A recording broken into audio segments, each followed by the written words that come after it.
I teased you in Nintendo World, but I am cutting in before we get to the meat of it. So I wanted to talk about two things. First being the food that you just saw. Um, I will say that every single thing I ate at Universal Studios was awful. The worst food I've had, not just in Japan, but in a very long time. The only thing that was good was that Baskin Robbins, because it's just Baskin Robbins. You, they're just bringing it in the same tubs that they use in other places. Um, but the like onion churro, it was really weird, and because it's black, if you have any food that is black, it always ends up all over your mouth as well. It just didn't taste right. I didn't finish it, and I didn't finish that weird Jaws sandwich you saw. It was supposed to be like shark meat, um, with a meat, so it just tasted weird. Even the fries didn't taste good. There was something about the fries, and I just have to assume this like it's they fry it in some weird oil that just.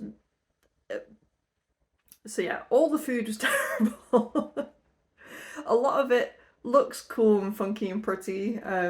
I really wanted the Pikachu bum, but bun. But there was like a miscommunication because I went at 11 and it seemed like they'd sold out already. And then a woman said, "Oh no, if you've not got a ticket, then you're not getting it." But then I checked back like hours later and they had some more. So I think it was a miscommunication where she wasn't quite, because she obviously doesn't speak full English. Um, I assume you just get a ticket and then come back later in the day or something. So I missed out on that. So that's the food. Food is awful. Um, Next thing I want to talk about is how I got into Nintendo World. It is Nintendo World, not Nintendo Land. It's the Disney World Land confusion that is just continued. So I did some research before this trip, and it seems like there's sort of like three ways to get in. The first is it's quiet and you can just walk in. If it's a quiet day, you're free to go in. 2, and this is more likely that it's just so busy that that's not going to happen. Second is a timed entry ticket. Now, with the timed entry, it's all the information said that you open the app, the Universal Studios app, and you get it from there. And I looked at this, I found it in the app. The app doesn't let you do it unless you're in, it's location based, so it can only work when you're in Universal Studios. Makes sense. But when I got there, it didn't work. It wasn't up and running. So I do wonder if they do the app on semi-quiet days, and on a busy day they run it like they did when I went, which I'll talk about in a sec. And then the third option is you get an express pass, and that gives you instant entry to all of these things. So if you pay extra for the express pass, you get to the front of the queues for a lot of things, and it also means you get quick entry into these places, blah blah blah. So how it worked for me on the day, I arrived, the app just said there weren't tickets, or it just said you can't buy. So I was like, right, maybe it's just because it's open, I'll just head. The first thing I will do is head straight for Nintendo World. So I walked over, I ended up squeezing through a queue that I thought was for some special, because the special edition popcorn things, I know some of them have mega queues. When they did the Demon Slayer one, that was always sold out. So I assumed it was a queue for one of those, and then as I'm walking along, I see a guy with a sign that says "End of Nintendo World queue." I'm like, oh, okay, I got to get in the queue. Now I tried to take footage of where the queue was and where it started, but it's not really clear. So it's the entire stretch of this road that I'm showing you now. Then it doubled back on itself, and then it continued around the park, and then kept doubling it back on itself. So this section was maybe a third of the queue length. I was not nervous, but I did think there was the potential that this was a queue for people who already had tickets, and maybe I'd get to the entrance of Nintendo World and they'd turn me away. But thankfully, the queue ended not at Nintendo World, but at the timed entry ticket dispenser things.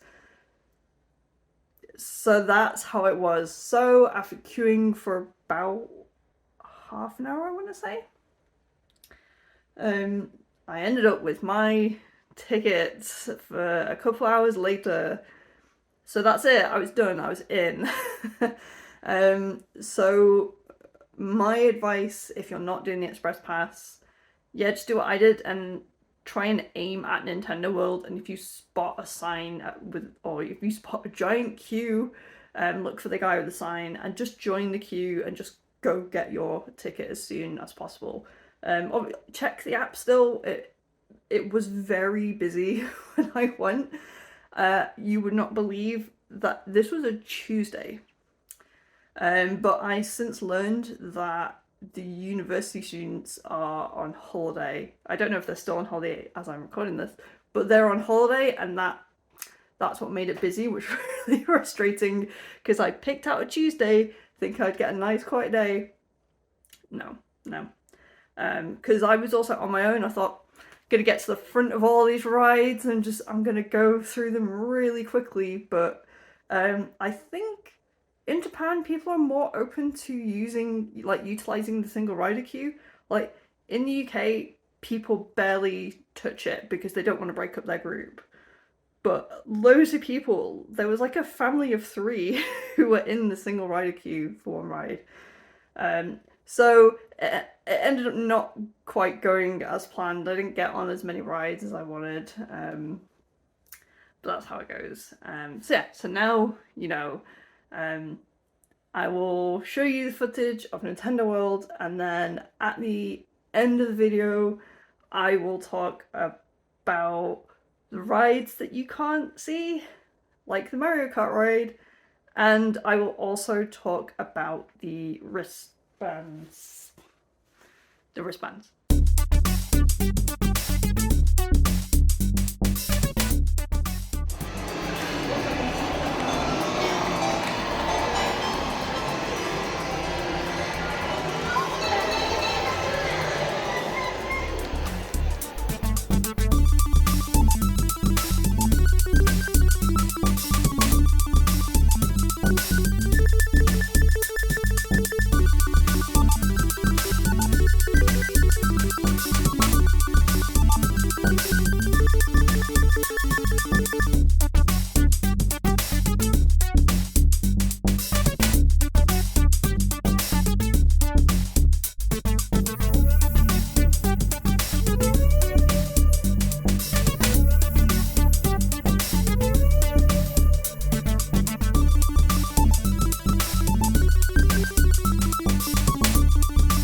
talk about the Mario Kart ride first. If you've seen the girlfriend reviews video, then you've heard it described to you. So after I first went on it, it was a lot of fun. It was really cool, but I had not necessarily mixed feelings on it, but I wasn't quite sure whether I had some criticisms or not. So, assuming you don't know anything about it, you get in the cart with so it's a team of 4. I was a single rider, so there was usually like a group of 3 I was chilling with. You get these like glasses things that go on your head, as glasses do. And it's on these that there's like a projection, and you can turn your head and look around and find other riders, and you shoot shells at the enemy team, and you get like points and stuff. Oh, and if you've got a wristband, use your wristband at the start, because then it'll like keep a tally of the fact that you've ridden it and also your score. I did see the girlfriend reviews video, and I was paranoid at losing this thing, so I shoved it in my pocket. And again, I will come back to this in a sec. So you're going through the Mario Kart areas. It's like the set dressing is really cool, and I would actually say my one criticism is that the fact you're concentrating so hard on this thing that's actually in front of your face means you do miss some really cool set design. So I actually managed to go on it twice. I think I got really lucky the first time because I barely queued, using the single rider thing. But the second time, even using the single rider, I must have waited at least an hour to get on. But I did go on it a second time, and I thought, right, this time I'm not going to be as bothered about trying to score points on the game. I am going to pay more attention to what's around me. And there was a whole section that I hadn't noticed was there. There was like a cool haunted mansion bit with like a swinging chandelier. And I was like, whoa, I didn't even notice this the first time, and that's because I'm paying so much attention to what I'm shooting at. So that's my minor criticism. So like, approach it, if you end up going on it, approach it how you want. Either play the game, I mean, if it's a quiet day, just play it, like do it a couple of times like I did. But I would try to see beyond the glasses to see the set dressing, because there's a lot of cool stuff in there. So that was Mario Kart Ride. It was still really fun. It was great. The Yoshi Ride, not much to see. Very, very short. I would advise not queuing very much for it. I queued quite a while for it because, again, it was a really busy day. And also single riders weren't a thing, because if you're on your own, you still just get the one Yoshi to ride in.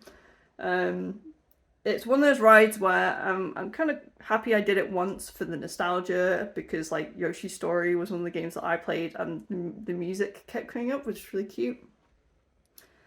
So for the nostalgia factor, it was fun, but I wouldn't queue to go on it again. If I knew I could just like run straight onto it, then yeah, maybe, but it's basically a kid's ride. Okay, so that's the ride part out of the way. Let's talk about the wristband. Get the wristband. Don't, because I wasn't sure. I didn't know if I wanted to pay the money for it at first. And then I read an article that kind of went a bit more into detail on how much it's used, and I was like, you know what, I'll go for it. It's actually, once I convert it to pounds, it's not as much as I thought it was. Just see this as like your entry cost to the park. Like, you don't have to have it, but let's just say that Universal could have charged extra to go into Nintendo World, which they absolutely could have done. But instead, that charge went into making people buy these. You know, paying extra for a different part of the park is not unheard of in the theme park world universe. Get the wristband, because the longer I stayed, the more I realised just how many things it is used for. There are a bunch of little mini games that you can play around the park, and I'm not talking about just the blocks that you will have seen.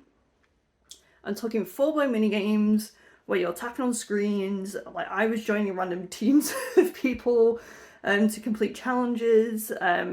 So there's challenges to earn keys, and I honestly thought I wasn't going to play many of these because I wasn't that bothered, but actually they ended up driving a lot of the fun of the day. So I got the 3 keys, and when you get 3 keys, you unlock a final challenge where you battle Bowser Jr. I'm not going to go into details about it because I don't want to spoil what that is. I don't don't get too excited. I wouldn't say it was like mind blowing, but I think it's just cool to have that feeling of going into a secret location. Um, and on the way out, I also noticed, I thought there was like 3 challenges to do to earn the 3 keys. I noticed at least 2 others that I'd not even spotted, despite the fact I'd been in this part of the park for about 4 hours at this point. So yeah, there is quite a bit that there's quite a lot they've shoved into this small area of the park. It's really quite amazing. So yeah, get your band. I think if you're a Nintendo fan, especially, you're not gonna regret it. This is, I'd say, at least 60% of the fun.